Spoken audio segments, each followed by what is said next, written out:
Okay, this is Unit 3, Lecture 2, The Peculiar Institution, which is about slavery. You know, during the middle part of the 1800s, the United States confronted what would become its greatest crisis, as the division between slave society and free society tore the country apart. A new nation came out of it, with slavery abolished and with the meaning of freedom transformed for all Americans. Now, we've talked about the fact that many of the founders really hoped that slavery would just kind of die out.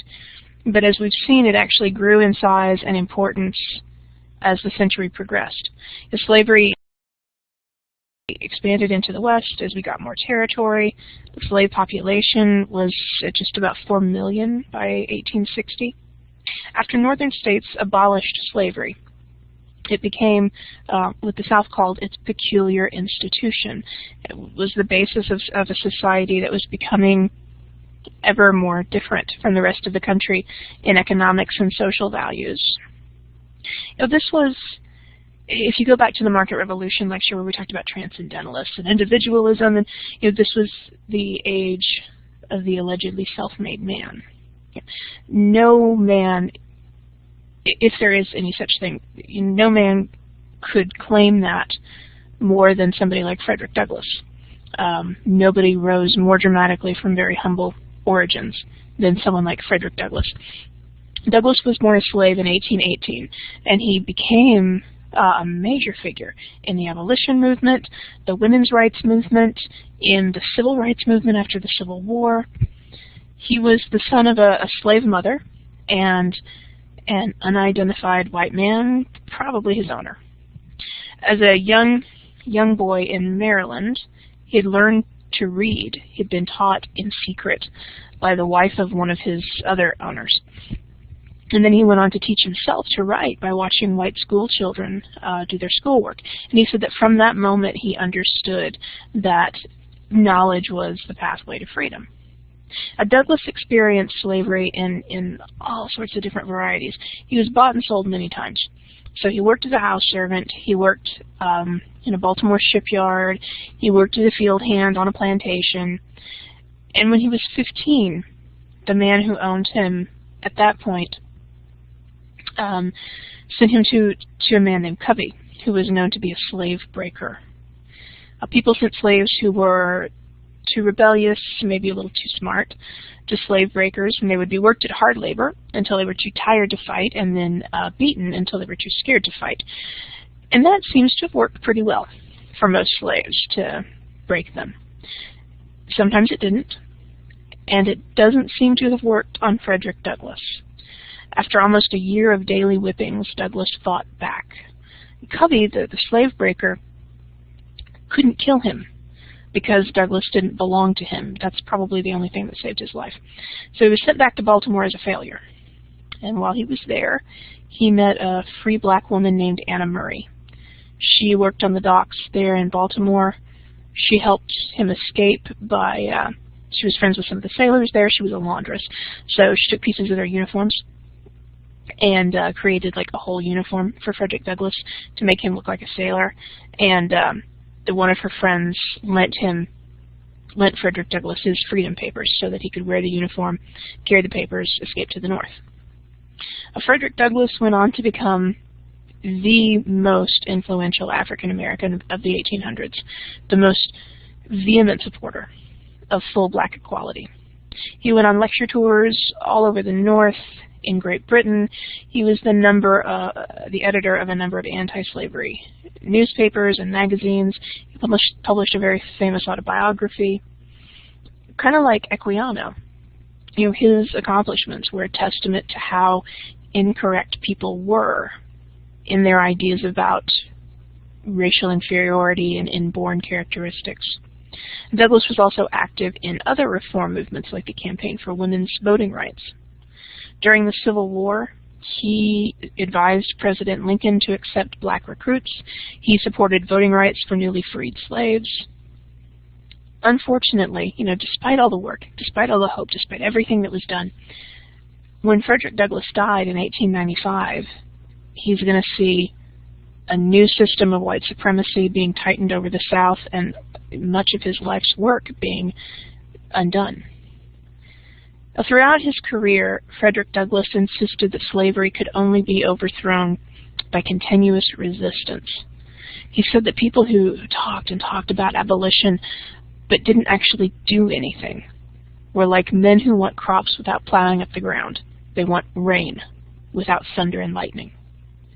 In effect, Douglass argued that slaves were truer to the national principles than white Americans were, because slaves were continually agitating for freedom, while most whites seemed content to let slavery continue. Now, when Frederick Douglass was born, slavery was already an old institution in North America. 200 years had passed since the first 20 Africans were landed in Virginia. After slow abolition in the North, slavery became the peculiar institution of the South. And that's peculiar in the old definition. It was unique to Southern society. The slavery survived the Revolution. It rapidly expanded westward. During the first 30 years of Frederick Douglass's life, the number of slaves and the economic and political importance of slavery continued to grow. Despite the fact that new imports from Africa were banned after 1808, the slave population continued to grow. I mean, on the eve of the Civil War, 1860, the slave population was up to nearly 4 million, partly because of a relatively high birth rate and in some cases because of deliberate breeding programs, particularly in Kentucky and Western Virginia. In the South as a whole, slaves made up about a third of the total population. In the cotton-producing states of the Deep South, they were about 50%, and in some individual states like South Carolina, they were well over half the population. And by the 1850s, slavery had crossed the Mississippi River. It was expanding rapidly into Arkansas and Louisiana, eastern Texas. By 1860, about a third of the nation's cotton crop was grown west of the Mississippi River. When measured by the geographic extent and the number of people held in bondage and the economic importance of slavery, the Old South is the most powerful slave society that the modern world has known. Its strength rested on its monopoly in cotton. They called it the white gold of the South.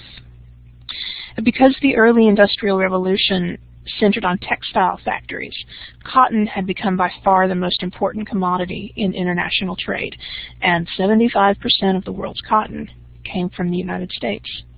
All over the world, hundreds of thousands of workers loaded, unloaded, and spun and wove cotton.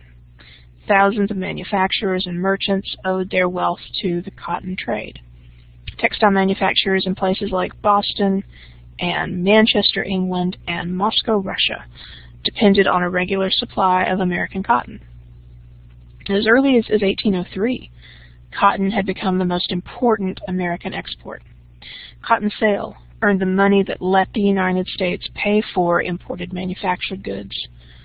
On the eve of the Civil War, cotton represented over half the total value of all American exports.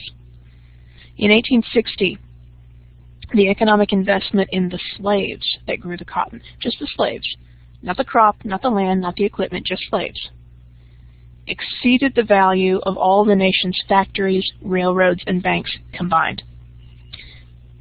Way too many people had too much money at stake to let slavery fall without a fight. Now, in 1816, Henry Clay said that slavery was the exception to the general liberty of the United States.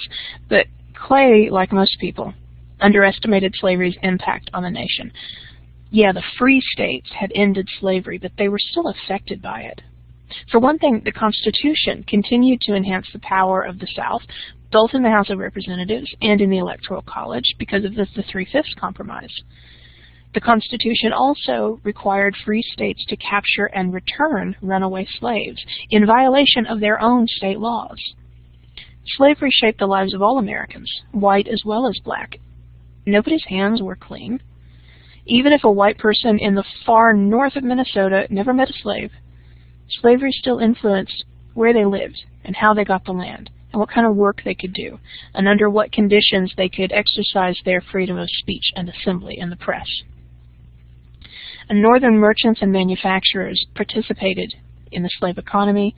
They shared in its profits. Whatever they privately thought about the morality of slavery, they were very comfortable with its money.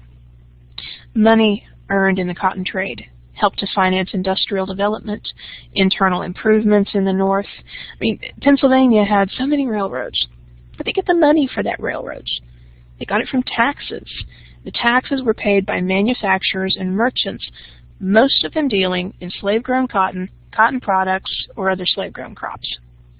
Northern ships carried raw cotton to New York and Europe. Northern banks financed cotton plantations. Northern companies insured slave property. New York City's rise to prominence depended as much on its shipping lines that gathered southern cotton as it did on the Erie Canal. They used to say the lords of the loom relied on the lords of the lash. Factory owners relied on cotton supplied by slave owners. And young gentlemen, Brooks Brothers, they make wonderful suits. They're the oldest men's clothier in the United States.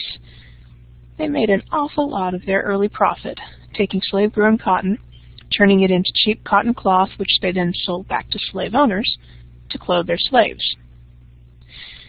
Slavery led the South down a very different path of economic development than the North. It limited how the South could grow. It discouraged immigration. It put a brake on technological progress. You don't build many cities because you need the land for planting. It's more profitable that way. And you don't have the population to fill the cities even if you built them because A, most of your people are slaves, and B, everybody else is invested in agriculture. Immigrants aren't going to bother coming to the South because they can't get work. Unskilled work that would normally be done by immigrant labor in the South is being done by slaves, so there's no jobs. And why would you build a factory when you can make so much more money planting cotton? The South didn't share in the urban growth and the city growth of the rest of the country. Most southern cities were kind of on the edges, Charleston, Savannah, New Orleans. Mostly they were just centers for gathering and shipping cotton. Southern banks existed mostly to finance the plantations, and even with that, there weren't really many southern banks. Banks loaned money to buy land and slaves, not manufacturing equipment. There were very few southern railroads. Mostly they were just short lines that brought cotton from the interior to a port city. In the Cotton Kingdom, the only city of any significant size was New Orleans. And the South as a whole produced less than 10% of America's manufactured goods. But even with that, cotton was so important that the Southern economy was booming and slavery was very profitable. The centrality, the importance of slavery for the South, and really for the whole nation, was a powerful obstacle to abolition. Senator James Henry Hammond of South Carolina declared, "No power on earth dares to make war on cotton, because cotton is king." Now slavery, because it was the foundation of the Old South's economy, it powerfully shaped race relations and politics and religion and the law. The influence of slavery was pervasive. Nothing escaped, nothing and nobody. And that was true despite the fact that the majority of white Southerners owned no slaves at all. Now, before the Revolution, back in the colonial era, slavery had been much more widespread. Before the Revolution, most Southern families owned a slave or two. Most wealthy Northern families owned at least one. But after the Revolution, wealth became concentrated into fewer and fewer hands. By the eve of the Civil War, most white Southerners couldn't afford to own a slave outright. In fact, 75% of white Southern families owned no slaves. Since planters monopolized the best land, most small white farmers lived outside the plantation belt. They lived in hilly areas that weren't as productive, weren't as suitable for cotton. They worked the land using family labor rather than slaves, and very few of them benefited from the market revolution. Now, many Southern families lived lives of economic insecurity. They raised livestock, they grew food for their families, but they were too far from the railroads and rivers and cities to really bother growing much cash crop. And their land tended to be kind of crappy, which limited how much they could grow and how good the quality was. They bought relatively few goods at stores. They made most of the things they needed, or they went without. Those who lived on the worst land in the isolated hill areas, Appalachians, the Ozarks, they were often desperately poor. And since the South had no real system of public education, they were more often than not illiterate as well. It wasn't until the arrival of extensive railroads and coal mining well after the Civil War that these areas became integrated into the market economy. Even relatively successful small farmers relied heavily still on home production to supply their basic needs. Now, some poor white farmers did resent the power and the privileges of the big planters. Politicians like Andrew Johnson, who we're going to talk about more, and Joseph Brown rose to power kind of as self-proclaimed spokesman of the common man against the big slave powers. They called it the slaveocracy. But most poor whites felt that it was kind of useless to fight the big planters, if not outright dangerous. And so they kind of had to make their peace living in a planter-dominated society. Kinship ties, regional loyalty, and racism all served to kind of cement the bonds between the planters and the people that they very condescendingly called the plain folk of the South. In the plantation regions, the small farmers who had no slaves were the ones who manned the slave patrols. They could earn a little extra money that way. They were the ones who kept a lookout for runaway slaves, and often those poor men who owned no slaves at all were the most vicious in the capture and punishment of runaways. There seems to have been almost this feeling of, if we can't get out from under these SOBs, why should you?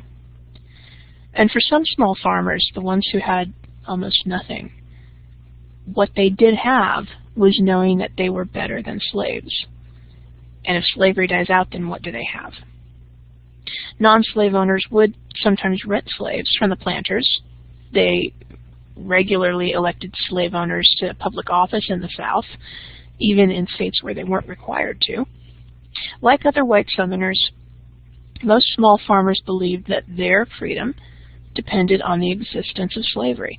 And it's not really going to be until the war that class differences will threaten the domination of the South, of the planters. Even among families that had slaves, the planter was not typical. To actually qualify as a planter, you needed to have at least 20 slaves. And in 1850, a majority of slave-owning families owned 5 or fewer. Less than 40,000 families owned the 20-plus slaves that qualified them to be planters. And if you think of the South as the Gone with the Wind, Tara, and 12 Oaks, and all that stuff, fewer than 2,000 families owned 100 slaves or more. But even though the planter was such a tiny part of Southern life, it was his needs and his values that dominated politics and society. Owning slaves was the pathway to wealth and power and influence. Planters not only owned the majority of slaves, they also controlled the best land, the most fertile land. They had the highest income. They dominated government, both at the local level and at the federal level too. Small slave owners aspired to become planters. Those who got a hold of a little extra money would almost always invest it right back into more slaves. But the price of slaves rose tremendously. In 1840, you could buy a field hand for about $1,000. 20 years later, though, it cost $1,800, almost double the price. And $1,800 in 1860 would be about $40,000 today. So it became more and more difficult for most white Southerners to move up in the ranks. Now, slavery, of course, was a profit-making system. Slave owners kept close watch on market prices for their products. They invested in railroads and canals to help them transport their products. They carefully supervised their plantation. Their wives, the plantation mistresses were kind of idealized in Southern lore for their frailty and dependence and beauty. They're the magnolias. But those women were not idle. It was usually they who were responsible for doctoring sick slaves. They were the ones who directed the domestic servants. They supervised the entire plantation when their husbands were away. The wealthiest Americans before the Civil War were planters in the South Carolina Low Country and the cotton region around Natchez. Frederick Stanton was a planter in the Natchez area. By the time he died, he had built up 15,000 acres and just under 450 slaves. Still, Alexis de Tocqueville, who we've talked about, he wrote that the Northerner loves to make money. The Southerner loves to spend it. Many of the richest planters kind of squandered their wealth on the big fancy houses and the lavish entertainment, summer vacations in Saratoga Springs. This was especially considered bad in Charleston. Even in the early 1800s, people commented on the number of slaves in Charleston and the kind of laziness of the slave owners. One visitor said that the white citizens of Charleston were becoming boring and indolent because there was simply nothing that they had to do for themselves. Now, out on the frontier, as slavery spreads west, many planters lived in log houses, worked alongside their slaves. But in the older slave states, as settled society developed there in the Deep South, they built the big elegant mansions with the Greek Revival columns. Planters discouraged their sons from entering trade. Trade was lowly. You don't go into commerce or manufacturing. So then their sons became basically indolent planters as well. And if there was a cotton blight or there was a drought one year, a planter had spent every penny he had on fancy clothes would be in danger of losing it all. Of course, the fastest way to recoup a little money would be to sell off a few slaves, usually children, because you don't want to sell off a field hand that you'll need the next season. Now, the slave plantation was deeply embedded in the world market, and planters did everything that they could to build up more land, more slaves, more profits. Many invested in railroads and banks as well as slaves. But the planters' values did not glorify the marketplace. It glorified instead a hierarchical agrarian society where slave-owning gentlemen were at the top of the heap and took allegedly personal responsibility for the physical and moral well-being of their dependents, their wives, their children, and their slaves. One slave owner wrote that the master has the right to obedience and labor of the slave, but the slave has the right of protection and guidance. That outlook was known as paternalism. The root of paternalism is pater, which is father. So it's basically, acting like a father and taking care of all the people in your charge. Of course, paternalism shares the same root with patronizing, which is another thing that this argument was. Now, the idea that slave owners had a responsibility to their slaves had been around since at least the 1700s, but it became much more ingrained after the transatlantic slave trade was outlawed. If you can't kidnap any more people from Africa and bring them to the New World, well, then the cultural gap between master and slave gets narrower, and it also means that there aren't cheap replacements for your slave if something happens. The owners have an economic interest in the survival of their slaves. But a slave owner is going to hesitate before killing somebody who costs the equivalent of 40 grand. Whippings are still okay. A person could survive, usually.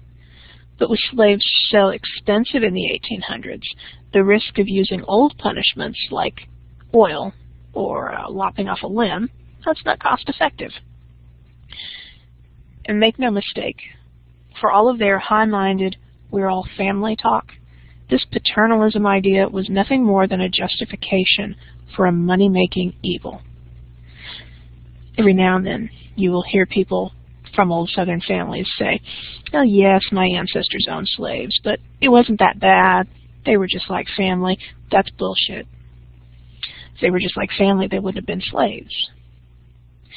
Now, this paternalist outlook was meant to mask the reality of slavery. It was meant to make it look better than it was in order to justify what they were doing. And it strongly affected Southern social values as a whole. As time went on, the dominant Southern idea of a good society became more and more sharply different from the Northern idea. In the South, both upper and lower class whites adhered to quite a strict code of personal honor. Men were expected to defend their own reputation, their family's reputation, with violence if necessary. Because nothing says honor more than pistols at dawn. You know, like Andrew Jackson, famous for his dueling. By the 1820s, most states had actually outlawed that, but many prominent Southerners did it anyway, because it's tradition, that's what you do. In 1826, Henry Clay and John Randolph fought a pistol duel after Randolph criticized Clay in a speech in Congress, and Clay took exception to it. Fortunately, they both missed. But still, during the 1800s, dueling, that defense of honor with violence, was very popular among a certain class of men. And just like Southern white men had a heightened sense of their own masculinity and honor, white Southern women, even more than in the North, were confined to this new idea of femininity.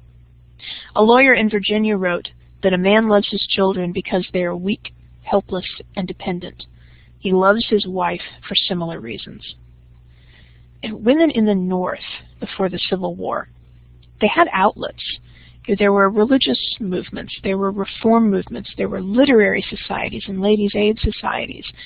And because the North was so much more urban, you had a better chance of having people around you. But in the South, those outlets were not really available, especially the reform movements. And since most folks lived out in the country, lived in rural areas, lived away from each other, plantation women were often really, really isolated.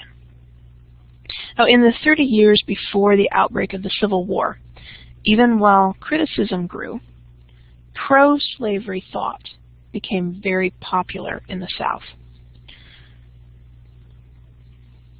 The slave owners of the Revolutionary generation, like Thomas Jefferson, believed that slavery was a necessary evil, but they would at least acknowledge that it was evil.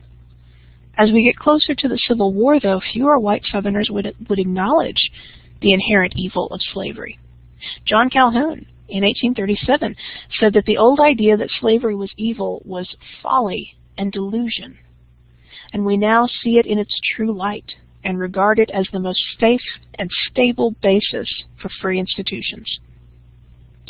Even people who had no direct financial stake in slavery still supported white supremacy. Racism, the belief that blacks were inherently inferior to whites, that they were unsuited to freedom, that was an important foundation of the pro-slavery argument. Most slave owners also used the Bible to back up their ideas. Paul's letters in particular are just a gold mine for slave owners. Now, abolitionists pointed out that there are as many verses against slavery as there are for it, but nobody really cared about that. Others argued that all of the great empires of the world had allowed slavery, Egypt and Greece and Rome, so why can't we have it? Without slavery, we will never develop into those wonderful shining examples of civilization. Still others said that slavery guaranteed equality for white men because it eliminated the need for unskilled white labor. And they all claimed that they were really committed to freedom. They said that slavery for black people was the best guarantee of freedom for white people because it liberated white people from menial work like factory labor and domestic service. Slavery made it possible for owners to have a degree of economic freedom. Because of slavery, many white Southerners believed that they were free. And white Southerners really seemed to believe, certainly said, that they were inspired by a true love of freedom.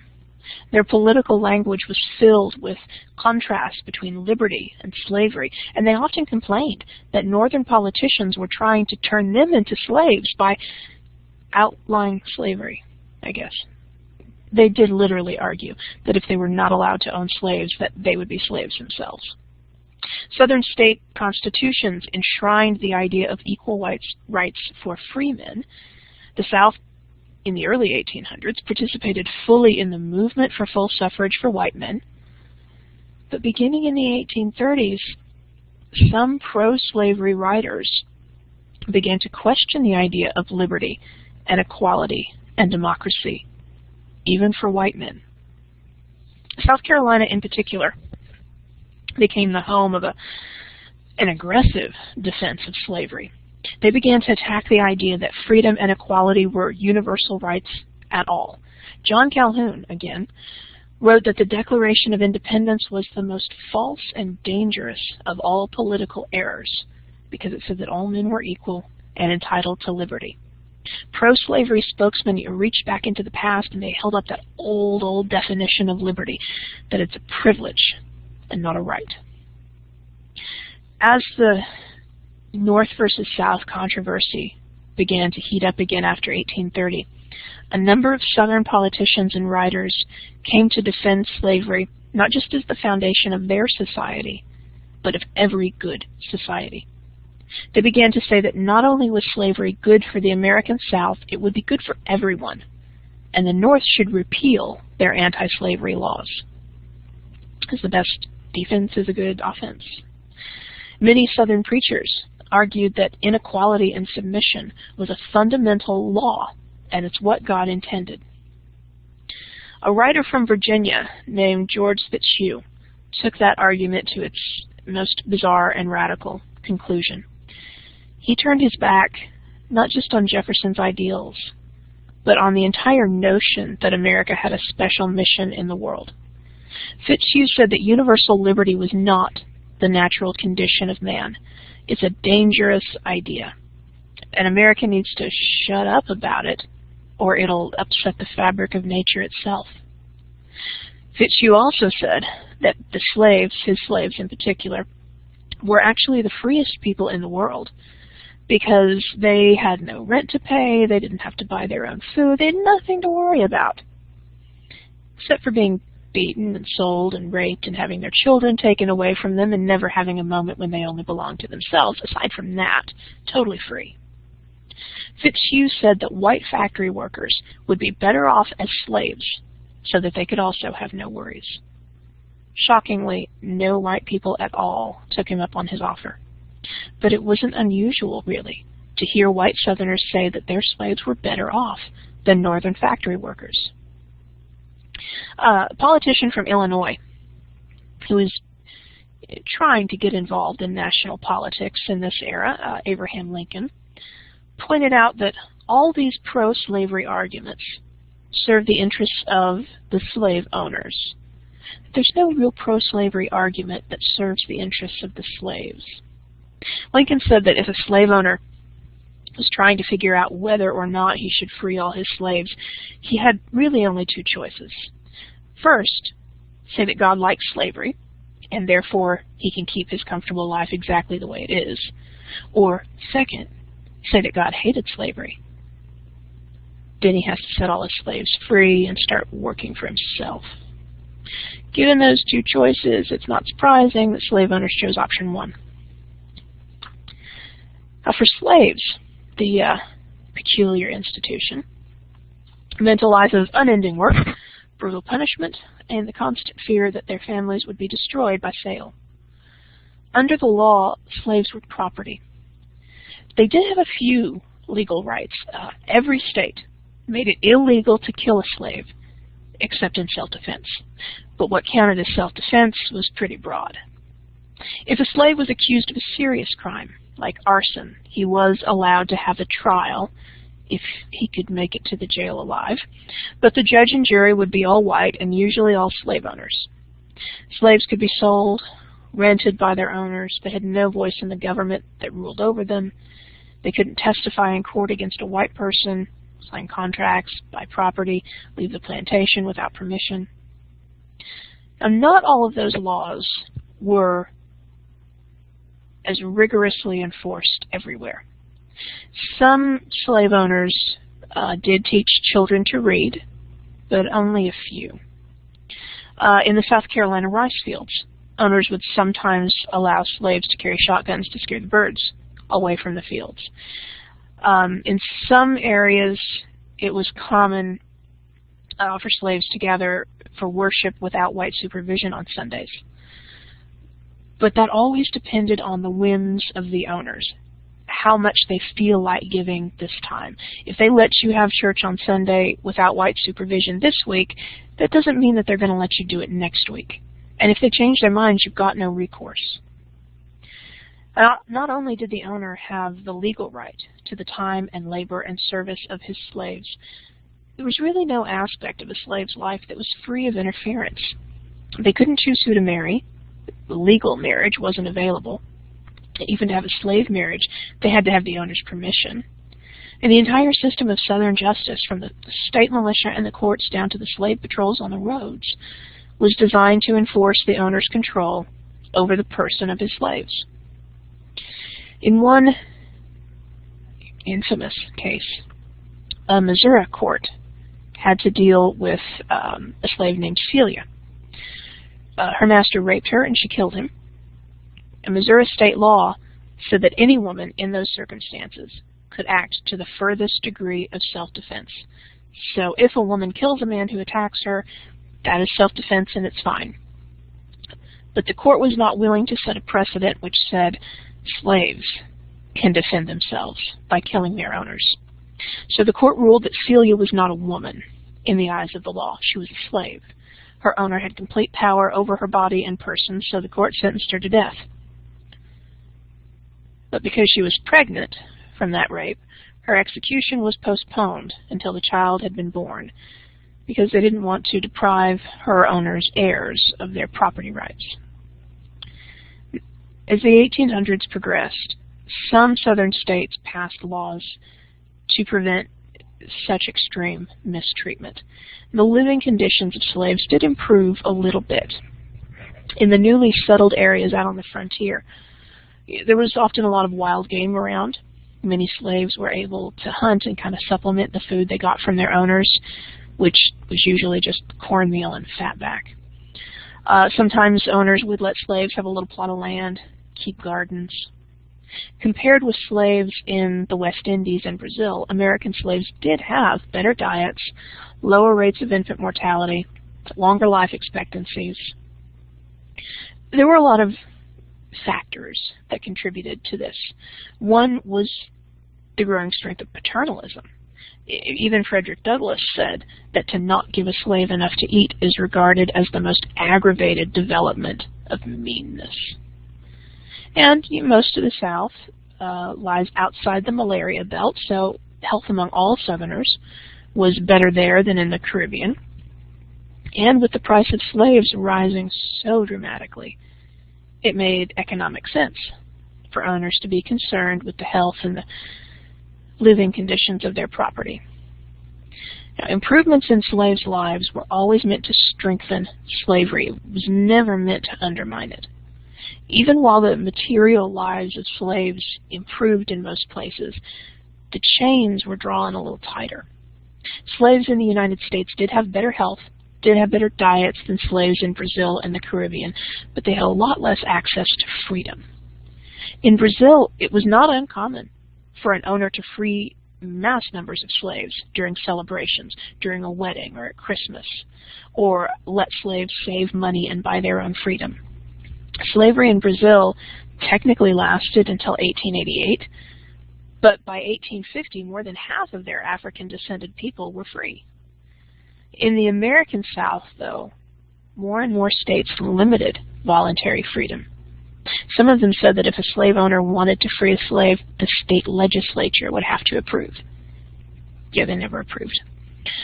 Few slave societies in history have so systematically closed off all pathways to freedom as the Old South. And the existence of slavery also helped to define the status of those African Americans who were free. On the eve of the Civil War, there were about 500,000 free blacks in the United States, a majority of them living in Virginia, Maryland.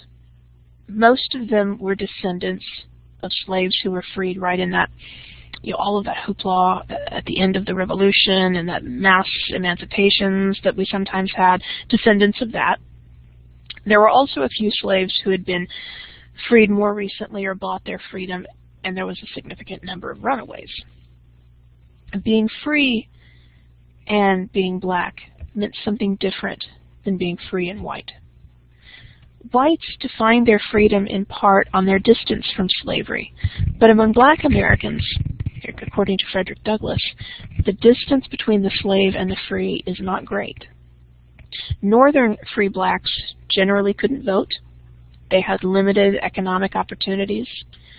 Free blacks in the South could legally own property. They could legally marry, and of course they couldn't be bought or sold, but they were also severely restricted.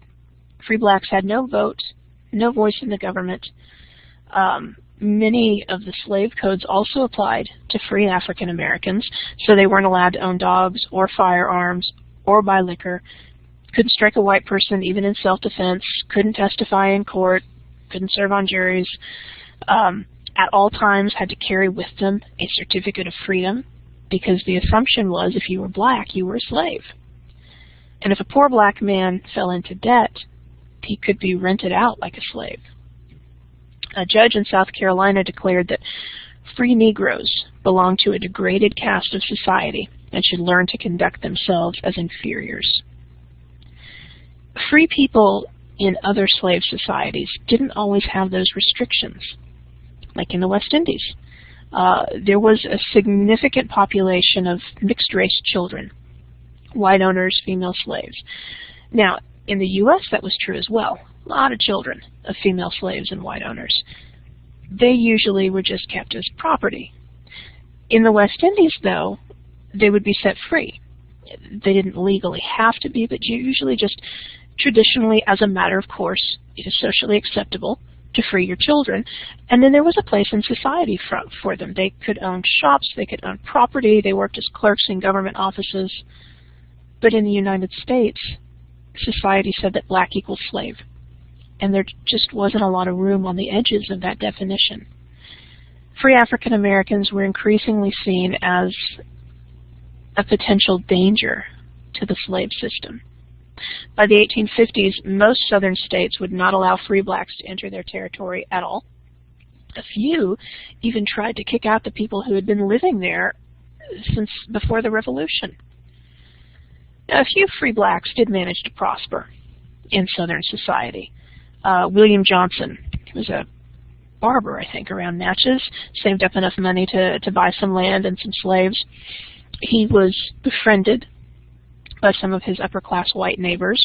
He went hunting with them. He loaned them money. But he suffered from legal disadvantages.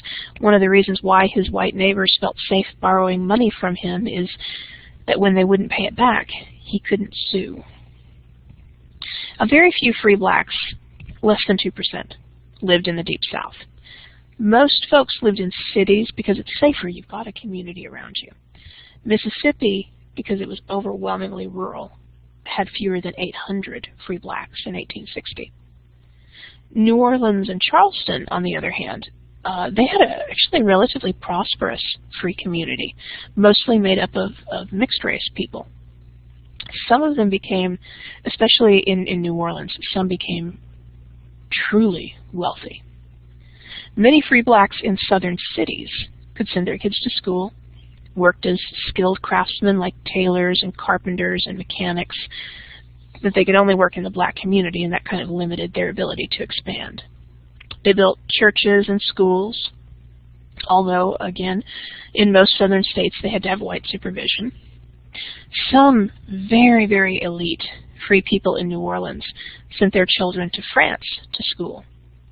Now, when France had owned the Louisiana Territory, when New Orleans had been French, their free community, they had a very large free community there in New Orleans, and under the French government, They hadn't had equal rights, but they had had a lot closer to equal rights than they had in the United States, and so it was advantageous to send your kids to school if you could afford to do so. They could actually be educated. They could become a part of French society. In fact, probably everybody has at least heard of the Three Musketeers. You've probably seen some movie based on it because they've made like a dozen movies based on the Three Musketeers. Well, the BBC, British Broadcasting Company, in the last couple of years has been putting on a TV show based on the Three Musketeers. And the character of Porthos is played by a black actor. And when that casting was first announced, people just went crazy. That's historically inaccurate. Some people said there were no blacks in France at all during this era, and they certainly wouldn't have been in the military. They would never have that status, blah, blah, blah. But in fact, the character of Porthos was intended to be black. The character of Porthos is based on the author's father. Alexandre Dumas, Sr., the father of the guy who wrote The Three Musketeers, was the son of a Haitian slave and a white owner. After the Haitian Revolution, he went to France. He became the first black general in French history. He fought under Napoleon. So yeah, I mean, that's a legitimate and accurate portrayal of the opportunities that black people could get in France. Not treated equally, but treated a little better. Often these free communities were the ones who most fiercely policed the line between free and slave. They kind of lived in terror of being mistaken for slaves. In the Upper South, which is where the largest majority of free blacks lived, they generally worked on farms, but as wage-earning farm workers. Tobacco in the Chesapeake area had completely exhausted the soil, so many planters shifted to grain production, which is less labor-intensive. So they would free their slaves, or sell off their slaves, depending on how they felt, and then hire them back for the planting and the harvest. By 1860, half the black population in Maryland was free. Free blacks in Maryland and Virginia were very closely tied to their slave communities. And especially in Virginia, you had a weird situation sometimes crop up. In Virginia, it was illegal to free a slave and keep them in the state. If you freed a slave, they had to be sent out. So in the mid-1800s, you would see black men, free black men, who had been freed before that law was passed, with their wives and children on the books as their slave. Because what would happen is, you know, he would be freed, and then that law was passed. So he would work, save up money to buy his wife, but he can't set her free, because if he does, they have to leave the state, and they've still got kids who are on the plantation, or grandmas and uncles. So you kind of work together, pull out one person at a time, but on the books they have to stay slaves. So like the mid-1800s, early to mid-1800s, you get this weird census situation of men owning their wives and children. First and foremost, slavery was a system of labor. Work occupied most of a slave's time. Large plantations were diversified little economies. Slaves could perform all kinds of work. Butler, waitress, gardener, blacksmiths, weavers on the big plantations. Slaves cut wood to provide fuel for steamboats. They worked in coal mines. They manned the docks in southern seaports. They laid railroad track. They built and repaired bridges. The federal government used them to build the beautiful public buildings in Washington, D.C. In southern cities, thousands of them were artisans, craftsmen. A few owners gave very, very trusted slaves quite a bit of responsibility. Simon Gray's owner made him the head of a riverboat crew on the Mississippi. Gray supervised free and slave workers, black and white. He sold his owner's lumber at market. He handled large sums of money, and by all accounts, he did so very responsibly. And his experience was not typical. The vast majority of slaves, about 75% of women, more than 90% of men, worked as field hands. The precise way that their labor was set up depended on the crop, the size of the plantation. On small farms, they often worked alongside their owners. But most slaves lived and worked on plantations in the Cotton Belt. Men, women, and children working in gangs under the direction of an overseer, possibly also a slave driver who helped him. In Louisiana, southern Louisiana, there were about 150,000 slaves who worked in the sugarcane fields. They also worked in gangs under an overseer. The sugarcane fields, in terms of conditions, were probably the harshest in the South. When sugarcane ripens, it spoils very quickly. So when it's time for the harvest, slaves would have to work around the clock to get it all cut and processed before it spoiled. On the rice plantations, the conditions were often pretty bad. I mean, it's still not the healthiest place to be, but they continued to use that system of task labor, just like they had from the 1600s in the colonial days. Very few white people were willing to venture into the malaria-infested swampy rice fields, so slaves were given daily tasks and allowed to set the pace of their work as long as it's done by the end of the day. Once their task was completed, then their time was their own. So from the slave's point of view, working in different regions could be better in some ways, worse in some other ways. Yeah, in the rice fields, the conditions are terrible and you're probably going to die young, but at least you have more time to yourself. It's a trade-off, as if they even had a choice about that. In the cities, in the early 1800s, skilled slave craftsmen were often given quite a bit of independence in the cities. Owners would sometimes let them hire themselves out. Especially in Charleston, they were often allowed to keep their own households, their own separate households. But as we have more and more slave rebellions, slave owners are going to really worry that they're giving too much independence to their skilled craftsmen slaves. By the 1850s, many owners began to sell their city slaves off to the country and replace them with white labor instead. Slave owners had a variety of methods to keep order and discipline. At its base, the system relied on force.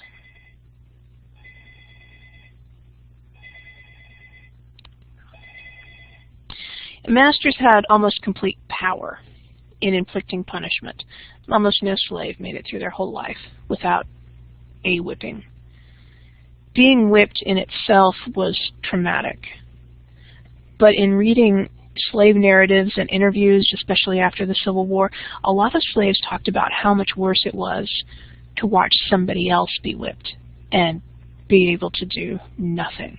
There's nothing more wretched, especially for a parent, to see their child being hurt and there's nothing you can do.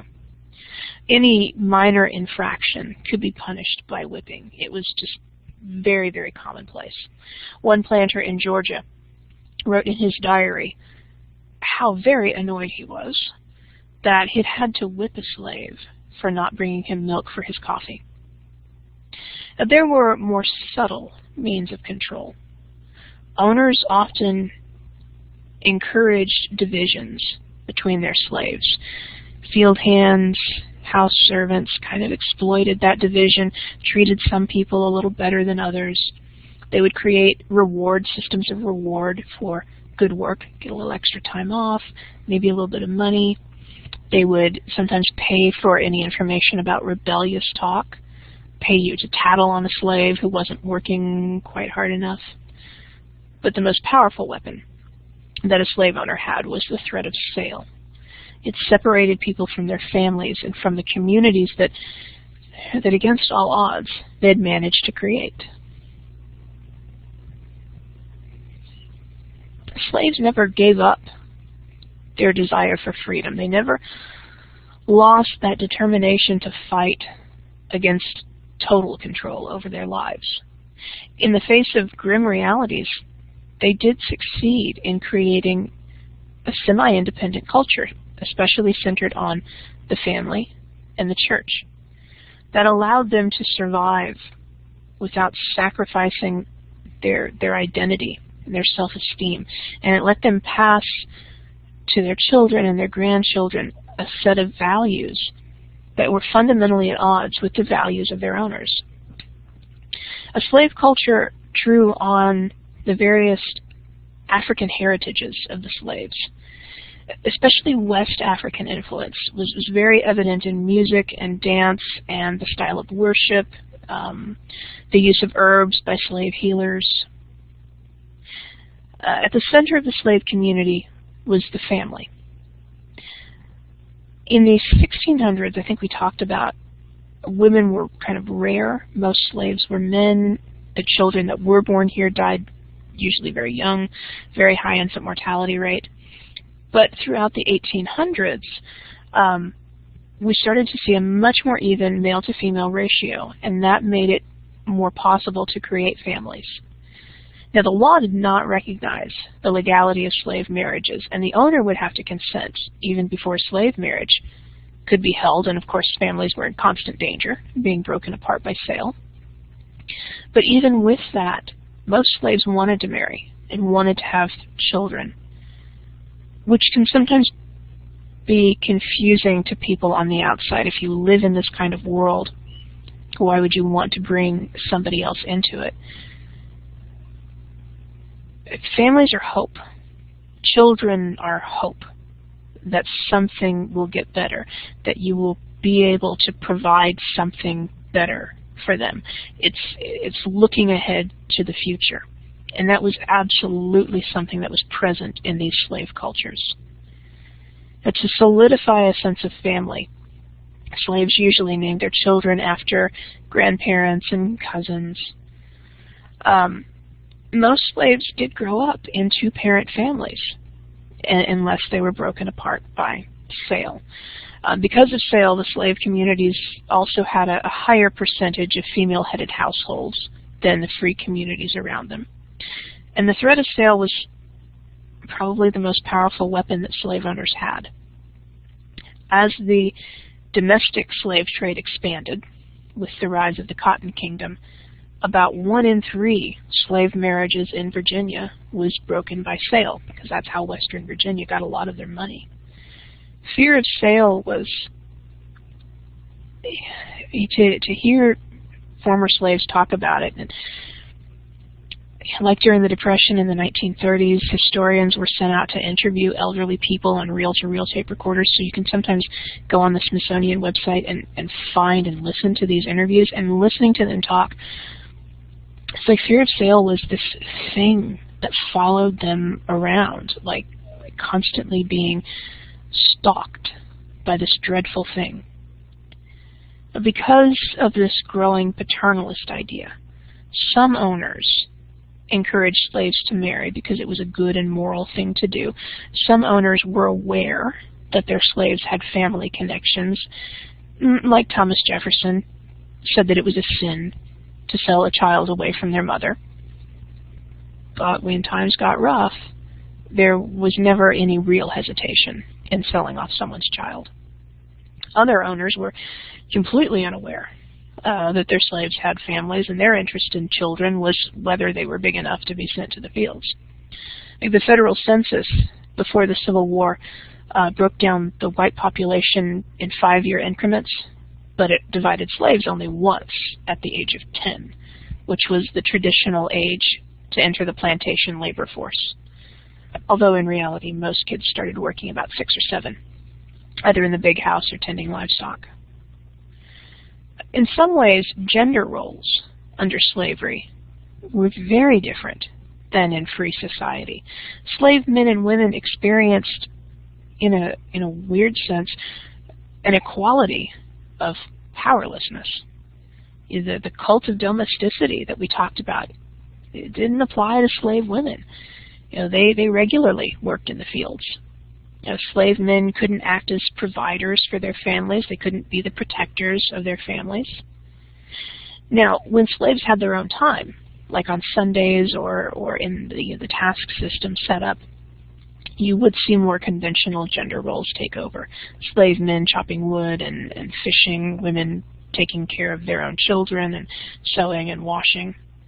Some planters would let their slaves have a little plot of land for a garden. It was usually the women that took charge of the garden plots. But whatever its arrangement was, the family was central to the slave community. It let them pass down values and traditions and survival strategies. A distinctive version of Christianity also gave solace to slaves in the face of hardship. It gave them hope for liberation.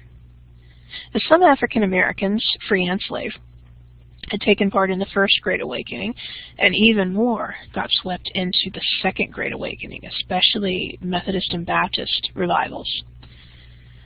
Religion was used by slave owners as a means of control. Many required their slaves to listen to sermons by white ministers who would preach at them that the Bible told them to obey. One slave later recalled that he was told how good God was in bringing us over to this country from dark and benighted Africa and permitting us to listen to the gospel, as if the Bible was unheard of in Africa. The first officially Christian nation in the world was in Africa, but whatever. The slaves, took what their owners were telling them. They transformed Christianity. They turned it to their own needs. Slave religion became a blend of West African tradition and Christian beliefs, practiced in praise meetings and secret nighttime gatherings. The biblical story of Exodus, where God chose Moses to lead the enslaved Israelites into the Promised Land, that played a central role in black Christianity. Slaves saw in themselves a chosen people who God would someday deliver. At the same time, the figure of Jesus, somebody who truly cares for the oppressed, that became an important idea as well. The slaves found heroes and symbols all over the Bible. There's Jonah, who overcame hard luck, super hard luck, and escaped the belly of a whale, and David, who fought the much more powerful Goliath, and Daniel, who escaped from the lion's den. And that message of brotherhood and the equality of all souls before God, to the slave, that was an irrefutable criticism of slavery. Their owners had developed this very elaborate ideology to defend slavery, but the slaves' culture rested on the conviction that their treatment was unjust and immoral, and freedom must come. Frederick Douglass said that the pro-slavery argument was flimsy nonsense, which men will be ashamed to remember. Whatever pro-slavery writers wanted people to believe, actual slaves knew that they were being unjustly deprived of freedom by planters who lived in the luxury that the slaves provided. And most slaves completely understood how dangerous and futile it was to directly confront the system. And so their folk tales often had characters who were not physically strong, but were very clever, very smart, like Brer Rabbit versus Brer Bear and Brer Fox. Fox and Bear are a lot stronger, but Rabbit is much smarter. Their songs talked about living in sorrow but hoping for liberation. And when they sang, "I'm bound for the land of Canaan," they didn't mean just going to heaven in the afterlife. They meant an end to slavery now. A black minister after the Civil War declared that freedom burned in the heart long before freedom was born. A fugitive slave who reached the North later said that the desire for freedom was this constant theme song in the slave quarters. Slaves were aware of the larger world. They were aware of the free world, even though they had no voice in it. They had been aware of all that talk of liberty during the Revolution. They were aware of the suffrage fight in the early 1800s. They were aware that there was an abolitionist movement in the North. The social and political rights that African Americans demanded during Reconstruction after the war flowed directly out of their experience with slavery. Slaves who tried to get their freedom were constantly thwarted by federal and state and local authorities who were committed to keeping them in chains. They could only rarely manage outright rebellion. Now, Brazil and the West Indies, they had a lot more uprisings than we did. Much bigger ones, too, hundreds or even thousands of slaves. The Christmas uprising in Jamaica, about 20,000 people were involved in that. We never had anything that big. But that doesn't mean that American slaves just took it. There were a lot of different forms of resistance in the Old South. Individual acts of defiance to, the occasional uprising. And all of those actions posed a constant challenge to the slave owners' self-image as these nice, kind paternalists. It challenged their belief that their slaves were like obedient children who were totally grateful to their owners. And the most widespread act against slavery was just day-to-day resistance, sabotage, doing poor work, breaking tools, generally disrupting the efficiency of the plantation however you could. The slave owners constantly said that their slaves were stupid and irresponsible, so why not play the part? Assuming you wouldn't get whipped too badly for it. Frederick Law Olmsted was a northerner who toured the South in the 1850s. He wrote about seeing gates left open and fence rails pulled down and tools broken. He said that once he saw a flatboat that wasn't tied well enough to the dock, and so it kind of floated on down the river. So the master dispatched a handful of slaves to go chase after it and catch it and bring it back. And he said that like a week later, they came back and they were like, well, we almost caught it, and then it just kind of slipped out of our fingers, so we had to chase it for another day. So they got basically a week off from the field there. And many slaves would pretend to be too ill to work. And we're pretty sure that they were pretending because on Sundays, the day of rest, almost no slaves would report themselves ill. There was also the theft of food. That was extremely common. It was so common that one doctor tried to say that it was a disease hereditary to Africans instead of a symptom of people who were starving. And there were also much less frequent serious crimes like arson. Now, sabotage was annoying. It was often very costly, but running was much more threatening to the system. A potential runaway had to face a lot of obstacles, and the fact that so many were still willing to do it kind of proved that slaves were not as happy as their owners liked to say. Once a slave got off his own plantation, he often had very little knowledge of geography, apart from understanding you have to follow the North Star. There's no precise number of how many slaves reached freedom. The most common estimate is about 1,000 per year from 1800 to 1860. 60,000 people successfully. Not sure how many people started and didn't make it. Most who did succeed lived in the Upper South, places that bordered free states like Maryland. Frederick Douglass lived there. So you had not as far to go. Most slaves were young single men, and often young men who had just been sold to a new plantation. If you're still on a plantation where you've got a wife and children and elderly parents, you're less likely to run away because then they take the punishment. But these guys who'd already been sold elsewhere, they've got no ties there, they've got nothing to lose, they'll take off. Slave women did run away, but they were much less willing to try it because they didn't want to leave their children behind, and taking a child along was nearly impossible. In the Deep South, fugitives tended to head to cities like New Orleans or Charleston, tried to blend into the free black communities if the free communities would let them do that. Sometimes they would run to Florida, to the Everglades. The Seminole were kind of famous for taking in runaway slaves. The Underground Railroad was not a subway.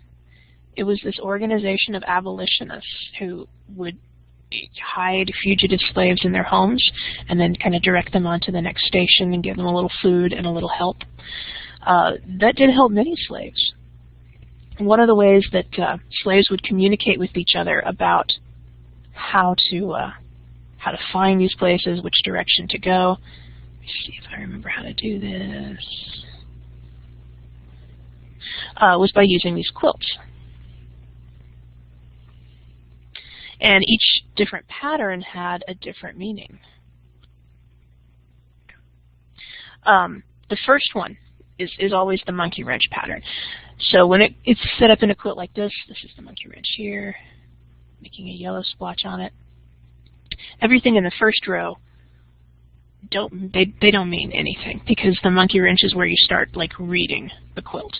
The monkey wrench says it's about time to go, somebody's on the way, so gather up your tools, gather up your clothes, whatever you've got, get ready to move. And the second one would always be the wagon wheel, which is over at the other end of that line. So everything in between here is just decoration. It doesn't mean anything, because these always came in a certain order. The wagon wheel would mean to pack everything. There's, depending on the colors used, would mean yes, there is a wagon you could ride, or no, there's not. Carpenter's wheel was sometimes a variation on that. Flying geese down here, that would tell you what direction to head in. And you can see that 3 of the sets of arrows are one particular color pattern, but the 4th set of arrows is a different color. That means you head west. Right? So that's what those meant. And setting up, the quilt blocks, saying, all right, they always have to come in this order. You always have to start with the monkey wrench, and the next one will be the wagon wheel. That made it easier for slaves to communicate without the owners figuring out what these patterns mean, because there's sort of like useless patterns in there. A few people would actually travel into the South to help lead runaways to freedom. The best known of those people was a slave who was nicknamed Moses. You've probably heard of her as Harriet Tubman. She was born in Maryland in 1820. She escaped in the 1840s, and from there until just about the outbreak of the war, she went on at least 20 trips back into the South to get her family out and then just lead other slaves to freedom. The story is that the song Go Down Moses is about Harriet Tubman, and when it would start to spread through the slave cabins on a plantation, it meant that she was on her way, get ready to go. Most slaves who reached the North, though, didn't have anybody to help them. They did it with their own ingenuity. Like the Crafts, Henry and Ellen Craft.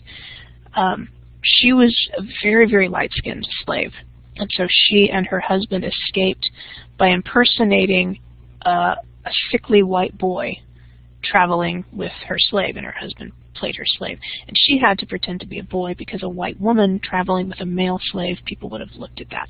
But a white boy traveling with a male slave, nobody cared. Henry Brown, they called him Box Brown. He packed himself into a crate and literally had himself shipped from Virginia to an abolitionist up in Philadelphia.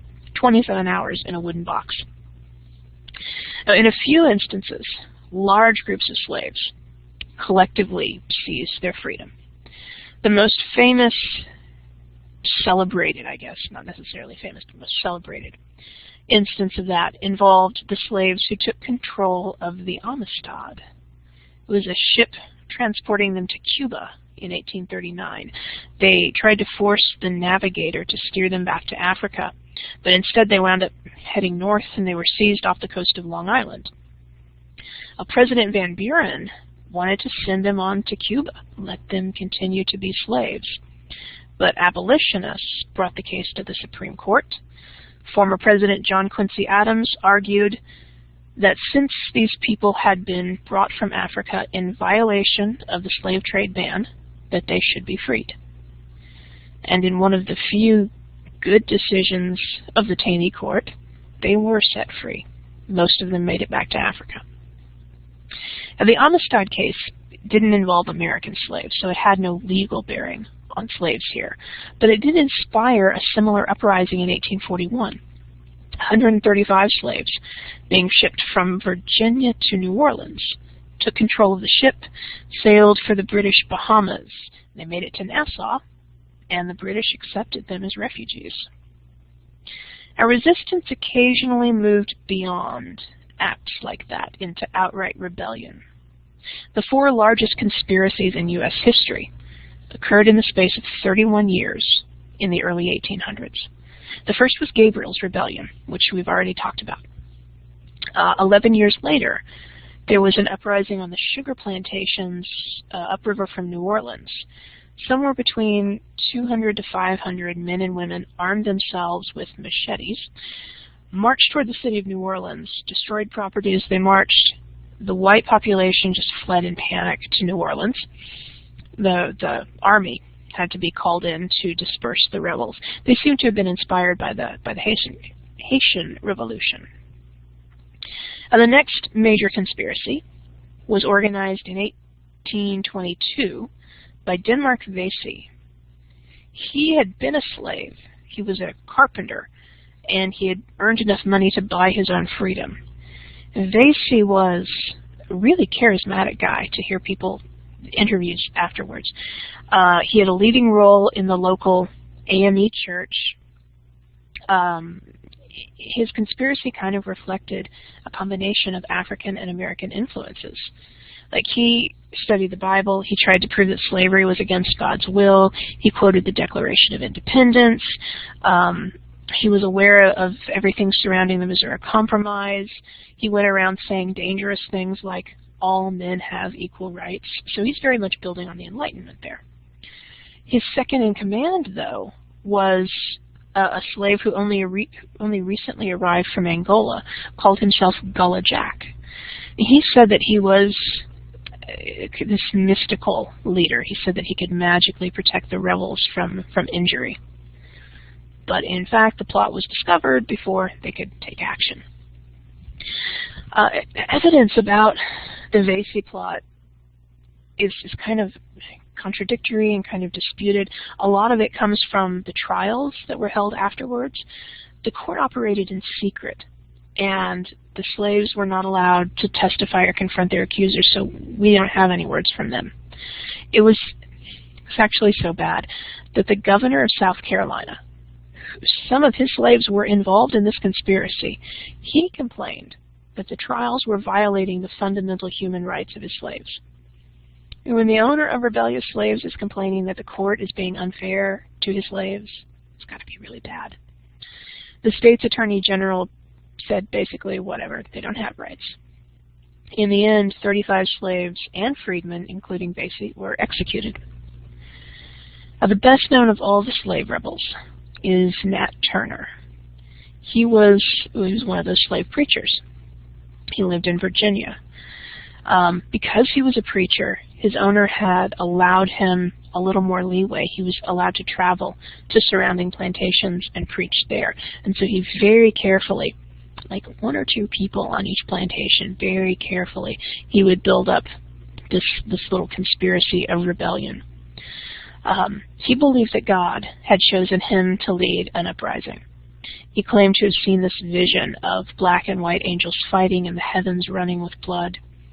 And on August 22nd, 1831, Turner and a handful of his followers at his original plantation began marching from farm to farm, gathering up the couple of people they had on theirs, and taking some weapons and assaulting the white residents.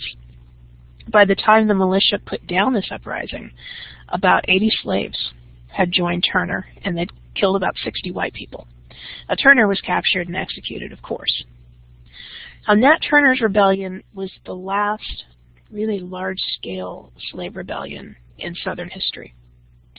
Like Gabriel's and like Vesey's conspiracy, Turner's rebellion took place in the heart of the plantation South, where slavery was most vigorously policed. Because Turner started with just a small number of followers, he had less chance of discovery, less chance of betrayal, which is why his revolt actually got off the ground. But still, Turner was in Virginia. Whites outnumbered blacks, white people were organized and armed, so in that situation, the slaves were at a fatal disadvantage. In the aftermath of this, most slaves came to believe that their own rebellions wouldn't work. Only an outside force would be strong enough to change the balance of power. But slave resistance didn't disappear. In the aftermath of Turner's revolt, there were numerous reports of insubordinate behavior by slaves on Virginia farms and plantations.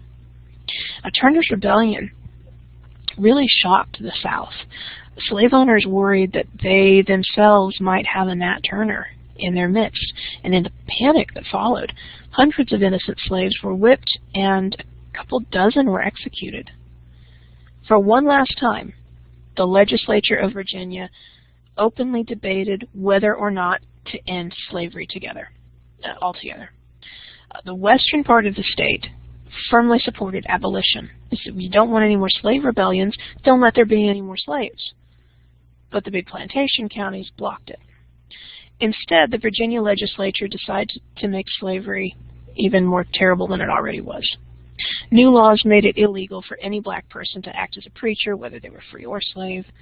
They strengthened the militia patrols. They banned free blacks from owning any firearms. They outlawed teaching slaves even to read the Bible, which they used to have a little bit of leeway on. In some ways, 1831 was kind of a turning point for the Old South. It was becoming increasingly isolated in the Western world. Turner's Rebellion was followed by the creation of a new, extremely radical abolitionist journal called The Liberator, which advocated immediate abolition, and sometimes would include articles that were not entirely critical of violent uprisings. The South, in response, doubled down. They increased their pro-slavery shouting, they cracked down on dissent. Some states made it a crime to belong to an abolitionist group. Moms drove abolitionists from their homes. Now, the South's Great Reaction, as it's called, produced one of the most thorough suppressions of speech in American history. Even while reform movements were growing in the North and the national debate over slavery really intensified, Southern society closed ranks in defense of slavery.